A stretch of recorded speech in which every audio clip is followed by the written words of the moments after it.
الحمد للہ رب العالمین والصلاة والسلام علی اشرف الانبیاء والمرسلین وعلی آلہ الطیبین الطاہرین واصحابہ اجمعین اما بعد فاعوذ باللہ من الشیطان الرجیم بسم اللہ الرحمن الرحیم قال اللہ تبارک و تعالی فی شان حبیبہ ان اللہ و ملائکتہ یصلون علی النبی یا ایہا الذین آمنوا صلوا علیہ وسلموا تسلیما اللہم صل علی سیدنا و مولانا محمد وعلی آلہ و اصحابہ و ازواجہ و ذریتہ و اہل بیتہ اجمعین ربی شرح لی صدری ویسر لی امری واحلل عقدۃ من لسانی یفقہوا قولی۔ انتہائی عزت و تکریم کے لائق انجمن طلباء اسلام کے معزز، محترم اور محتشم ناظرین اور سامعین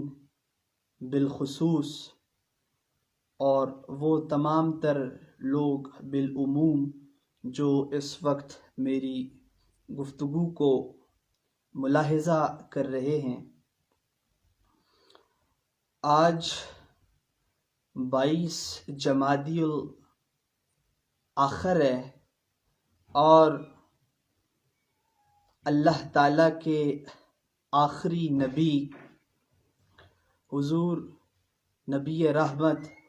جناب حضور اکرم نور مجسم شفیع معظم تاجدار رسالت امام الانبیاء معصوم آمینہ جناب حضرت محمد مصطفیٰ صلی اللہ علیہ وسلم کے ساتھی، آپ کے سب سے پہلے صحابی، آپ کے مخلص، آپ کے معتمد، آپ کے وزیر، آپ کے مشیر، حضور جان عالم کے مزاج شناس، آپ کے سفر اور آپ کے حضر کے ساتھی، عکس کامل، جانشین، امیر المؤمنین، پہلے خلیفہ بلا فصل جناب حضرت ابو بکر صدیق رضی اللہ تعالی عنہ کا یوم وصال ہے، تو اسی مناسبت سے میں آپ کی زندگی کے محبت کے کچھ پہلوؤں پر اختصاراً چند معروضات پیش کر کے اجازت چاہوں گا۔ معزز ناظرین اور سامعین، یاد رکھیں کہ انبیاء کرام علیہم السلام کے بعد انسانوں میں سب سے زیادہ افضل ترین شخصیت جناب حضرت ابو بکر صدیق رضی اللہ تعالی عنہ کی ہے۔ وہ کہ جن کو رسول کریم صلی اللہ علیہ وسلم اپنا خلیل بنانا چاہتے ہیں، وہ کہ جن کو قرآن میں اللہ تعالی سچائی کی تائید کرنے والا اور حق اور سچ کا پیکر قرار دیتا ہے، کہ وہ جنہوں نے زمانہ جاہلیت میں بھی تمام تر منکرات سے اجتناب کیا، وہ کہ جن کو اللہ کے رسول نے مسلمانوں کی امامت تفویض فرمائی، وہ کہ جن کے پیغمبر اسلام پر خود اتنے زیادہ احسانات کہ اللہ کے رسول کو خود ارشاد فرمانا پڑا کہ ابو بکر کے مجھ پر اتنے زیادہ احسانات ہیں کہ ان کے احسانات کا بدلہ خود قیامت کے روز اللہ تعالیٰ چکائیں گے، وہ جو صرف عشرہ مبشرہ میں ہی شامل نہیں ہیں، بلکہ اللہ کے رسول نے فرمایا کہ اے ابو بکر، آپ حوض کوثر پر بھی میرے رفیق ہوں گے، بالکل ویسے ہی جیسے آپ ہجرت کے رات میرے رفیق تھے۔ جناب سیدنا ابو بکر صدیق رضی اللہ تعالی عنہ بصیرت اور تدبر، عزم و استقلال، وفاداری اور ایثار، ان تمام تر چیزوں کا مرقع خیر تھے۔ وہ مجسمہ اسلام کے مرد مومن کی حقیقی اور سچی تصویر تھے۔ وہ جانثار مصطفیٰ، وہ پروانہ شمع رسالت، وہ اسلام کے پہلے خلیفہ جو ہمیشہ سے اہل حق اور متلاشیان راہ حق و ہدایت میں تمام تر اصحاب رسول میں سب سے زیادہ کامل ترین شخصیت۔ ویسے تو میں چونکہ سوچ یہ رہا تھا کہ آپ کی زندگی کے حوالے سے انجمن طلبہ اسلام کے کارکنان کو ایک ملٹی ڈائمینشنل ویو پریزنٹ کروں، لیکن چونکہ انجمن طلبہ اسلام محبت رسول کی عالمگیر طلبہ تنظیم ہے اور خود جناب صدیق اکبر سب سے بڑے عاشق رسول، سب سے بڑے محبت رسول کے علمبردار، تو مجھے خیال آیا کہ کیوں نہ جناب صدیق اکبر کے عشق رسول صلی اللہ علیہ وسلم اور محبت رسول کے متعلق گفتگو کی جائے تو میرے قلب و روح کی ٹھنڈک۔ انجمن طلبہ اسلام کے معزز ساتھیوں، یاد رکھو کہ جناب حضرت ابو بکر صدیق رضی اللہ تعالی عنہ عشق مصطفیٰ میں مستغرق ہو چکے تھے۔ جناب حضرت ابو بکر صدیق عشق مصطفیٰ میں اپنی ذات کو فنا کر چکے تھے۔ آپ فنا فی الرسول تھے، یعنی اتنے زیادہ امیر کبیر ہونے کے باوجود بھی دنیاوی دولت اور شہرت اس کی آپ کے سامنے کوئی بھی حیثیت نہ تھی۔ ہر وقت آپ کے لبوں پر مصطفیٰ جان رحمت کا نام نامی اسم گرامی رہتا تھا۔ اگر میں دوسرے لفظوں میں کہوں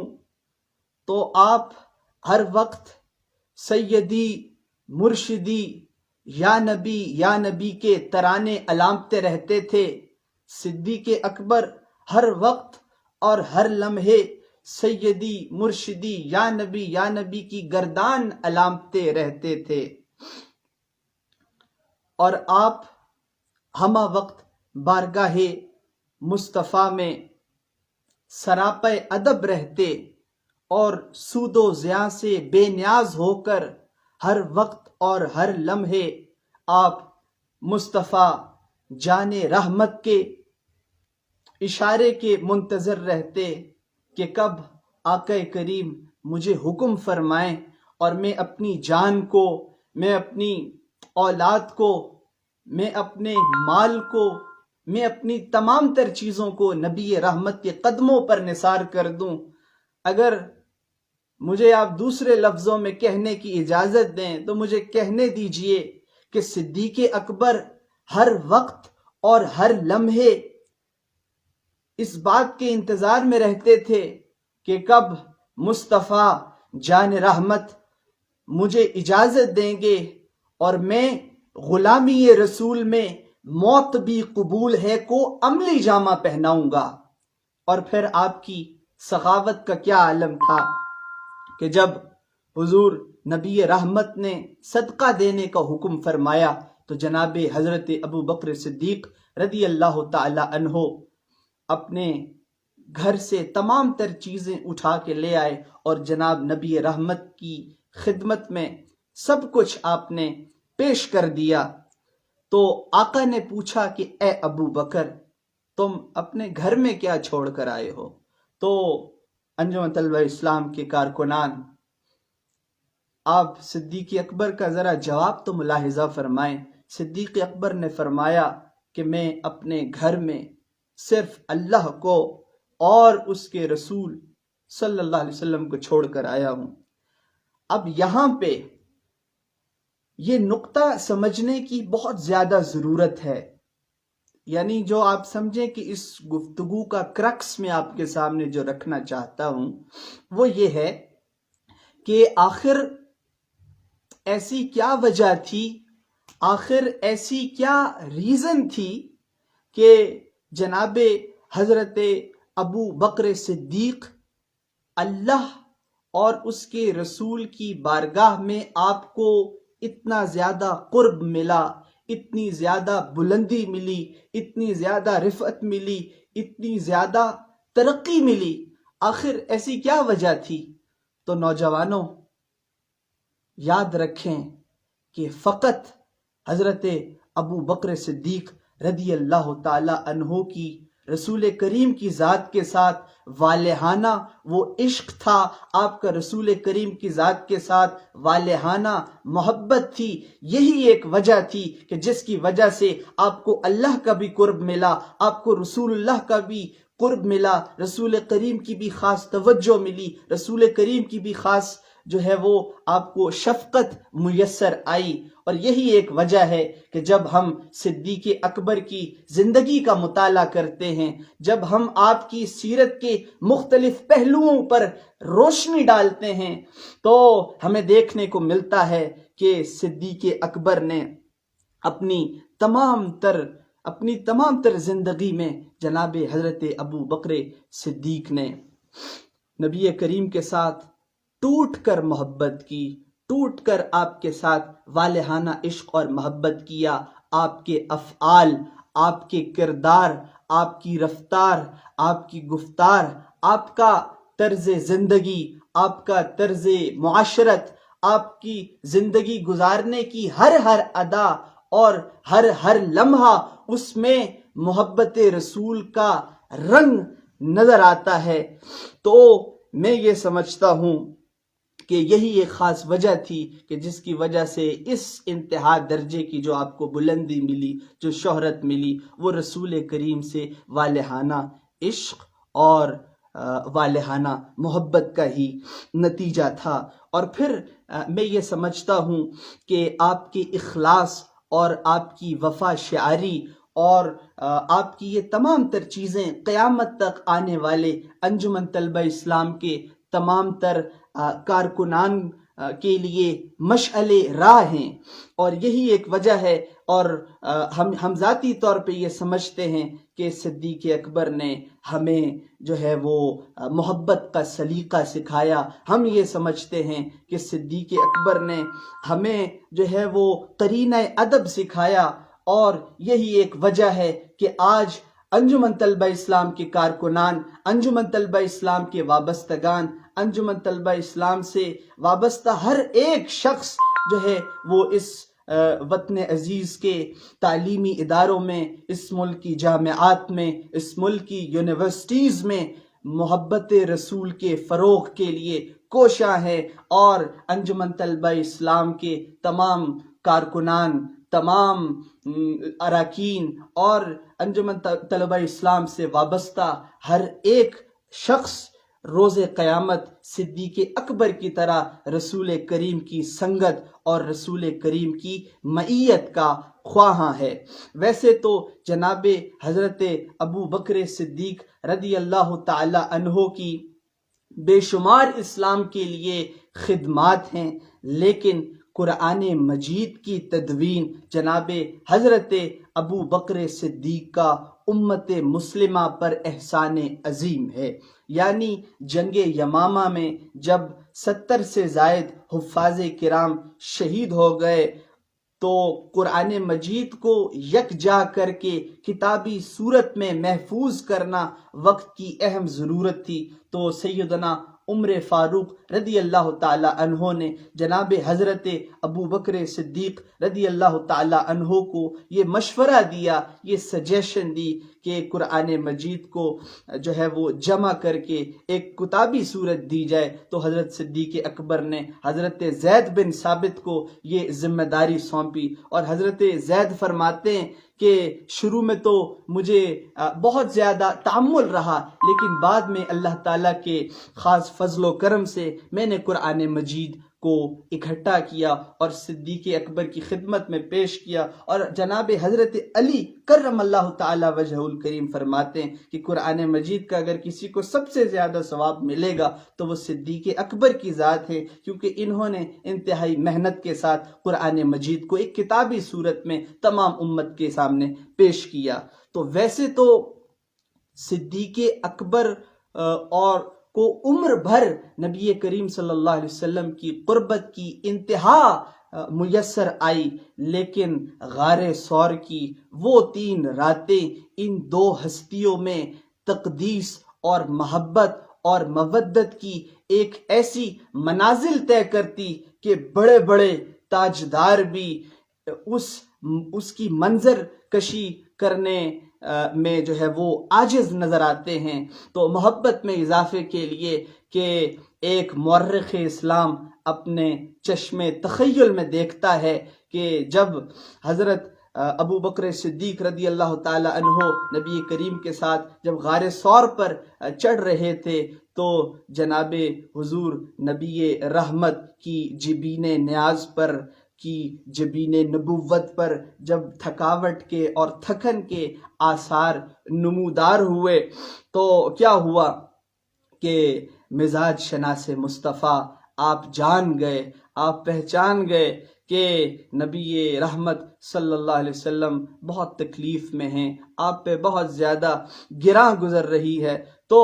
صدیق اکبر نے کیا کیا کہ آقا کریم کو اپنے کندھوں پر اٹھایا اور پھر غار ثور کے دھانے پر جب پہنچے تو حضور صدیق اکبر کے شانہ مبارک سے نیچے اترے تو جناب حضرت ابو بکر صدیق رضی اللہ تعالی عنہ نے حضور پر نور سید عالم صلی اللہ علیہ وسلم سے ارشاد فرمایا کہ حضور میں اندر جا کے ذرا غار کی صفائی کر لوں تاکہ آپ کی نفیس اور مقدس وجود اقدس کے مطابق اس جگہ کو قیام کے لیے رہنے کے قابل بنایا جائے۔ اور پھر صفائی کے بعد جب جناب صدیق اکبر نبی رحمت کو اس غار کے اندر لے کے جاتے ہیں تو نبی رحمت چونکہ تھکاوٹ محسوس فرما رہے تھے تو آپ نے اپنا سر مبارک حضرت صدیق اکبر کی آغوش میں رکھا اور پھر محو استراحت ہو گئے۔ تو اب اہل دل اور اہل نظر اگر اس واقعے کو دیکھیں تو کہ صدیق اکبر کی خوشبختی کا ذرا آپ جو وہ منظر ہے اس کو ملاحظہ فرمائیں کہ نور اولین اور نور آخرین جناب سرور کائنات اپنے رفیق خاص کی گود میں محو خواب ہیں، اور رات کی اس پرسکون تنہائی میں جب جناب حضرت ابو بکر صدیق رضی اللہ تعالی عنہ حضور کے جمال جہاں آرا کا نظارہ فرما رہے تھے تو حریم حسن کائنات سے چھم چھم کر کے نور کی برسات ہو رہی تھی، اور چشم صداقت میں یہ تمام تر چیزیں جو ہے وہ سما رہی تھی۔ تو صدیق اکبر اس وقت قربت کا اور محبت کا اور لطافتوں کے مزے اٹھا رہے تھے۔ تو یہ ایسا منظر نامہ ہے اس روئے زمین پر جو صدیق اکبر کے علاوہ اس پورے روئے زمین پر کسی اور کے حصے میں نہیں آیا۔ اور پھر جب حضور نبی رحمت آرام فرما رہے تھے تو ایک سانپ وہاں داخل ہوا اور صدیق اکبر کے پیر پر، آپ کی ایڑی پر اس نے ڈس لیا، لیکن حضرت صدیق اکبر اس کی تکلیف برداشت کرتے رہے۔ لیکن حضرت صدیق اکبر نے، ادب کا یہ عالم ہے، مؤدب اتنے زیادہ ہیں کہ آپ کیا کرتے ہیں کہ اپنے جسم کو ذرا بھر بھی جنبش نہ دی کہ کہیں جانے کائنات، حسن کائنات کے آرام میں کہیں خلل نہ آ جائے۔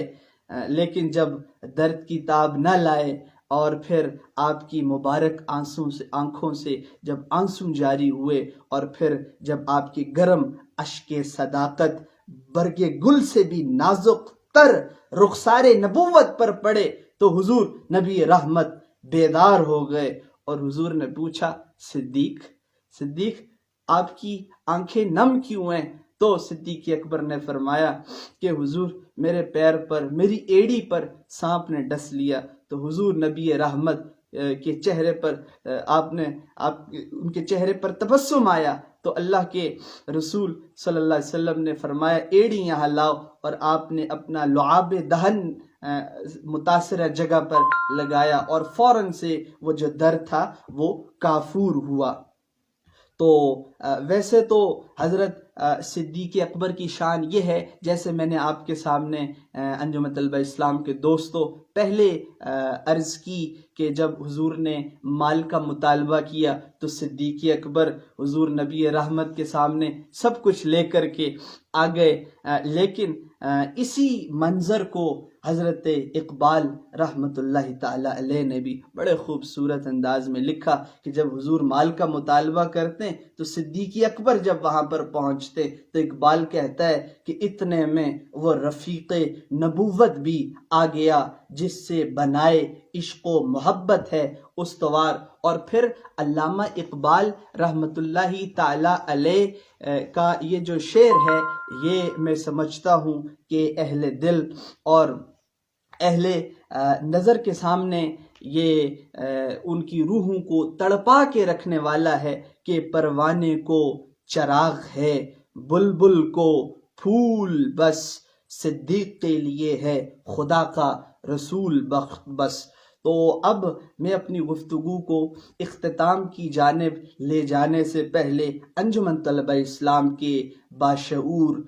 بابصیرت ساتھیوں، آپ کی گزارش ایک اہم پہلو کی جانب بھی کروانا چاہتا ہوں کہ آج ہمارے معاشرے کے اندر بعض ایسے حلقے موجود ہیں جو جناب حضرت صدیق اکبر کی ذات پر تبرہ کرتے ہیں، جو سیدنا صدیق اکبر کے حوالے سے طعن و تشنیع کرتے ہیں۔ نوجوانوں یاد رکھو کہ نبی رحمت صلی اللہ علیہ وسلم نے فرمایا کہ میں علم کا شہر ہوں اور ابو بکر اس کی بنیاد ہے۔ پھر فرمایا کہ میں علم کا شہر ہوں اور عمر اس کی دیوار ہے۔ پھر فرمایا کہ میں علم کا شہر ہوں اور عثمان اس کا چھت ہیں، اور پھر فرمایا کہ میں علم کا شہر ہوں اور علی اس کا دروازہ ہے۔ تو نبی رحمت صلی اللہ علیہ وسلم نے اپنے علوم کا اظہار کچھ اس انداز میں فرمایا، تو مجھے کہنے دیجئے کہ اگر آپ کو حضور کے علوم چاہیے تو بھی آپ کو صحابہ کے دروازے پہ آنا پڑے گا۔ اگر آپ کو حضور کی سیرت پہ چلنا ہے اور حضور کے فیوز اور برکات حاصل کرنے ہیں تو بھی آپ کو صحابہ کے دروازے پر آنا پڑے گا۔ اس لیے رسول کریم صلی اللہ علیہ وسلم کے تمام تر صحابہ ہماری آنکھوں کا نور ہیں۔ رسول کریم صلی اللہ علیہ وسلم کے تمام تر صحابہ ہماری آنکھوں کی ٹھنڈک ہیں، اور رسول کریم کی اہل بیت بھی ہمارے ماتھے کا جھومر ہے۔ یہی تعلیمات اہل سنت ہیں، یہی امام اعظم ابو حنیفہ رحمۃ اللہ تعالی علیہ کی تعلیمات ہیں، یہی امام احمد رضا خان فاضل بریلی رحمۃ اللہ علیہ کی تعلیمات ہیں، یہی تمام تر صوفیاء کی اور اولیاء کی اور سلف صالحین کی تعلیمات ہیں، اور یہی انجمن طلبہ اسلام کے نظریات ہیں۔ لہٰذا صدیق اکبر پر طعن اور تشنیع کرنے والوں اتنا تو خیال کرو کہ صدیق اکبر جانثار مصطفیٰ ہیں، آپ غم گسار مصطفیٰ ہیں، آپ وفادار رسول بھی ہیں، آپ پاسدار رسول بھی ہیں، آپ رازدار رسول بھی ہیں، آپ یار غار رسول بھی ہیں۔ ابو بکر صدیق کو ظالم اور غاصب کہنے والوں، یہ یاد رکھو کہ صدیق اکبر کو اندلیب گلستان رسول کا مختار کہیے، عشاقان رسول کا قافلہ سالار کہیے، غریبوں کا غم گسار کہیے، مسکینوں کا مددگار کہیے، اور عشق بلالی کا خریدار کہیے۔ اس لیے انجمن طلبہ اسلام کے ساتھیوں، آپ نے اپنی جو زندگی ہے، آپ نے کسی بہرہ روی کا شکار نہیں ہونا، بلکہ امام اعظم ابو حنیفہ رحمۃ اللہ تعلیمات پر عمل کرتے ہوئے، اور امام احمد رضا خان فاضل بریلی رحمۃ اللہ تعالی علیہ کی اور ہمارے بانیان نے جو چیزیں ہم تک منتقل کی، اس سے کبھی بھی اس رستے کو کبھی نہ چھوڑنا۔ یہی صراط مستقیم کا رستہ ہے، یہی کامیابی کا رستہ ہے، یہی فلاح کا رستہ ہے۔ اس لیے سیدنا صدیق اکبر رضی اللہ تعالی عنہ نے اپنی زندگی اور اپنے دور خلافت میں پرخطر حالات میں ہونے کے باوجود بھی تنہا اکیلے رہ کر جس بے باکی کے ساتھ، جس جرت کے ساتھ، جس ہمت کے ساتھ، جس شجاعت کے ساتھ اور جس استقامت کے ساتھ پختہ عزم کا مظاہرہ کیا، تاریخ میں اس کی مثال ڈھونڈنے پر بھی نہیں ملتی۔ اس لیے نوجوانوں، یاد رکھو کہ یہ رسول کریم صلی اللہ علیہ وسلم کے جانشین کی یقیناً ایک فطری شجاعت تھی، جس کے نتیجے میں دین اسلام کو، دین مصطفی کو وہ کامیابیاں ملی، وہ عروج ملا کہ جس کے متعلق اللہ کے رسول صلی اللہ علیہ وسلم جاتے وقت خود ارشاد فرما گئے۔ اس لیے نوجوانوں، آخری بات آپ کے گوش گزار کرنا چاہتا ہوں کہ آج جب ہماری امت مسلمہ ہمہ جہتی سازشوں کا شکار ہو کر کفار کے سامنے مغلوبیت کی حالت میں ہے، دبی ہوئی حالت میں ہے، ضرورت اس امر کی ہے کہ آج ہماری امت کے تمام حکمران، آج ہماری امت کے تمام تر علماء اور عوام اور خواص تمام مل کر سیرت صدیق اکبر کی روشنی میں اسی ایمانی جرت کے ساتھ، اسی حوصلے کے ساتھ اور اسی شجاعت کے ساتھ ان تمام تر چیزوں کا مقابلہ کریں جیسے سیدنا صدیق اکبر نے اپنی زندگی میں بالعموم اور جیش اسامہ کی روانگی اور منکرین زکوٰۃ اور مدعیان نبوت کی سرکوبی جیسے اہم امور کو بالخصوص حرز جاں بنایا اور نام نہاد اسلام دشمن طاقتوں کو مغلوب کر کے محمدی پرچم کو سر بلند کیا۔ اللہ تعالی ہمیں سیرت سید صدیق اکبر رضی اللہ تعالی عنہ سے سبق حاصل کرتے ہوئے مستقبل میں پرعزم ہو کر اسلام کی سربلندی کے لیے جد و جہد کرنے کی توفیق عطا فرمائے۔ اللہ تعالیٰ انجمن طلبہ اسلام کو خوب عروج عطا فرمائے۔ اللہ تعالیٰ انجمن طلبہ اسلام کو خوب کامیابیاں اور کامرانیاں نصیب فرمائے۔ اللہ تعالیٰ انجمن طلبہ اسلام کے تمام کارکنان، تمام رفقاء، تمام سابقین، تمام حاضرین اور تمام تر متعلقین کو اپنے خاص حفظ و امان میں رکھے۔ میں اسی پر اپنی گفتگو کو اختتام کرتا ہوں۔ وآخر الدعوایا ان الحمد للہ رب العالمین۔ بہت شکریہ۔